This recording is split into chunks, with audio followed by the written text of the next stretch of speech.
Hello guys, welcome back to our channel. और आज हम पढ़ाने वाले हैं क्लास 6 को एक्सरसाइज 5.7। लास्ट टाइम हमने 5.6 तक कंप्लीट कर दिया था, तो आज हम कंटिन्यू करेंगे 5.7 से। तो 5.7 एक्सरसाइज का क्वेश्चन नंबर 1 है, से ट्रू और फॉल्स।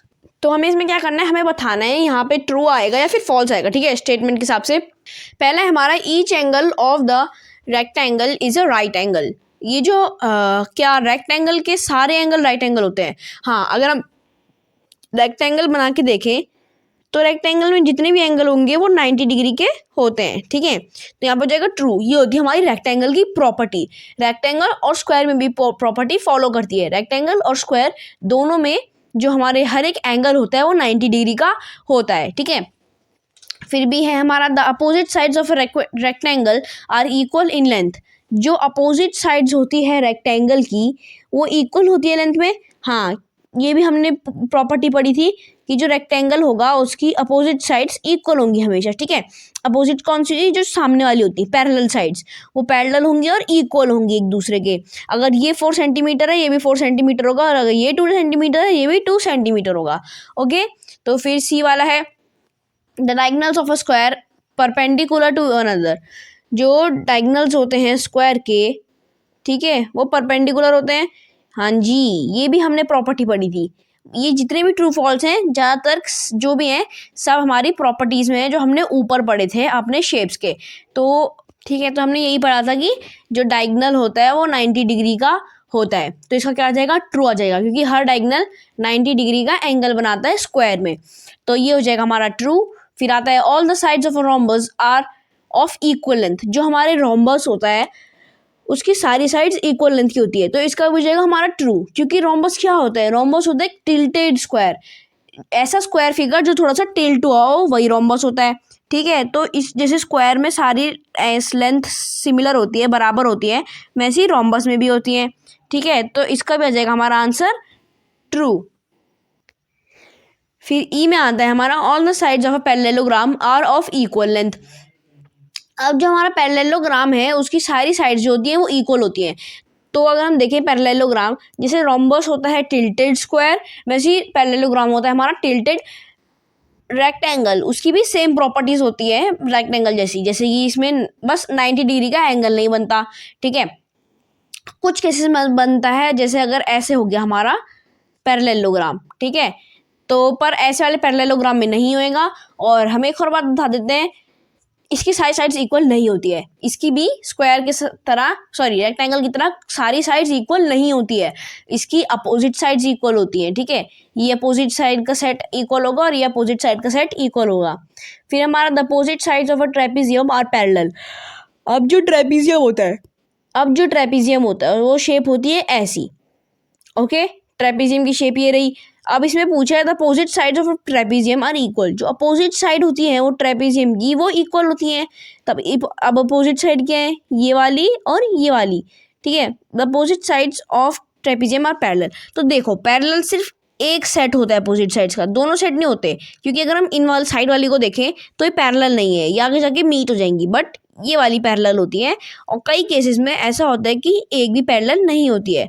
तो इसका आ जाएगा हमारा फॉल्स। क्या देगा? फॉल्स। अब हम करते हैं क्वेश्चन नंबर 2।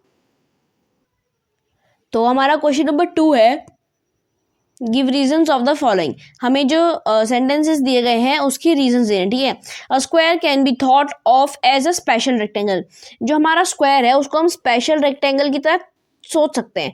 तो इसका आ जाएगा yes, because when all the sides of rectangle are equal then it becomes square. ठीक है, अगर हम रेक्टेंगल में ऐसे होता है, पर अगर हम इसकी सारी साइड्स इक्वल कर दें तो ये स्क्वायर बन जाएगा। ठीक है, मतलब स्पेशल केस बन जाएगा ये रेक्टेंगल का। ठीक है, फिर आता है हमारा a rectangle can be thought of as a special parallelogram. एक रेक्टेंगल हम ऐसे सोच सकते हैं कि वो एक स्पेशल पैरेललोग्राम है, because when two pair of adjacent sides become perpendicular। जब एडजेसेंट साइड्स कौन सी होती है? एक और उसके बगल में एक। तो उस पेयर, हर पेयर का, दोनों पेयर का, ठीक है, पहला पेयर ये हो गया, दूसरा पेयर ये हो गया। अब इस पेयर की जो दोनों एडजेसेंट साइड्स हैं वो 90 डिग्री हो गई, परपेंडिकुलर मतलब 90 डिग्री, और ये भी 90 डिग्री हो गई। अगर ये दोनों 90 डिग्री हो जाएगी तो सारी 90 डिग्री हो जाएगी। अब अगर सब साइड्स इक्वल हैं तो ये क्या हो जाएगा हमारा? पैरेललोग्राम क्या बन जाएगा हमारा, रेक्टेंगल बन जाएगा, क्योंकि रेक्टेंगल में परपेंडिकुलर होती हैं साइड्स एक दूसरे के, मतलब उनमें 90 डिग्री का एंगल होता है। ठीक है, ये अभी हम करते हैं सी वाला। तो अब आता है हमारा square can be thought of a special rhombus. जो स्क्वायर है उसको एज अ स्पेशल रोम्बस भी हम देख सकते हैं। वो क्यों, because when the angles of a rhombus are 90 degree then it become square. अगर रोम्बस के जो ये हमारे ये होंगे परपेंडिकुलर बन जाएंगे, मतलब 90 डिग्री के बन जाएंगे, तो बन जाएगा ना स्क्वायर हमारा। ठीक है, क्या बन जाएगा हमारा, स्क्वायर बन जाएगा। फिर है squares, rectangles, parallelograms are all quadrilaterals. जो हमारे स्क्वायर है, रेक्टेंगल है, पैरेललोग्राम है और तीनों क्वाड्रिलेटरल्स हैं। अब क्यों है, because they all have 4 sides and 4 angles. उनपे 4 साइड है और 4 एंगल्स हैं। और क्वाड्रिलेटरल्स की क्वाड्रिलेटरल्स क्या होते हैं, जिनमें 4 साइड्स होती है। ठीक है, तो फिर ई वाला है square is also a parallelogram. Square भी एक पैरेललोग्राम है। तो ऐसा क्यों, because the opposite sides of a square, जो अपोजिट साइड होती है हमारे स्क्वायर की वो पैरेलल होती है। अब पैरेललोग्राम की एबिलिटी वो क्या होती है, एबिलिटी नहीं सॉरी प्रॉपर्टी, कि उसकी जो पैरेलल साइड्स हैं वो अपोजिट साइड्स हैं वो पैरेलल हैं। अब वो प्रॉपर्टी स्क्वायर में भी है, तो स्क्वायर भी एक पैरेललोग्राम हो गया। तो अब हम करते हैं क्वेश्चन नंबर 3। तो अब अगर हम अपना क्वेश्चन नंबर 3 देखें तो क्वेश्चन नंबर 3 क्या है, a figure is said to be a regular if its side are equal in length and angles are equal in measure. एक फिगर जो है वो रेगुलर कहलाता है अगर उसकी जो लेंथ्स हैं और एंगल्स हैं वो इक्वल होते हैं मेजर में। Can you identify the regular quadrilateral. तो क्या आप आइडेंटिफाई कर सकते हैं इस रेगुलर क्वाड्रिलेटरल को। तो ये हो जाएगा हमारा स्क्वायर। अब हम देखें तो स्क्वायर ही एक अपना अकेला ऐसा क्वाड्रिलेटरल होता है जिसकी जो हमारी सारी साइड्स हैं वो भी इक्वल होती है, एंगल्स भी इक्वल होते हैं। ठीक है, अब साइड्स और किस में इक्वल होती है, रोम्बस में इक्वल होती है, बट उसमें एंगल इक्वल नहीं है। ये एंगल डिफरेंट है, ये एक्यूट है, ये ऑब्ट्यूज है। अब एंगल किस में इक्वल होता है, रेक्टेंगल पर सब में 90 डिग्री होता है, पर इसकी जो अपोजिट साइड्स हैं वो इक्वल होती है, सारी साइड्स इक्वल नहीं है।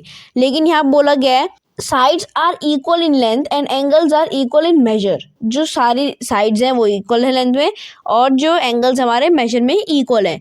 ठीक है, तो इसका हो जाएगा हमारा स्क्वायर हो जाएगा। तो ये था क्वेश्चन नंबर 3।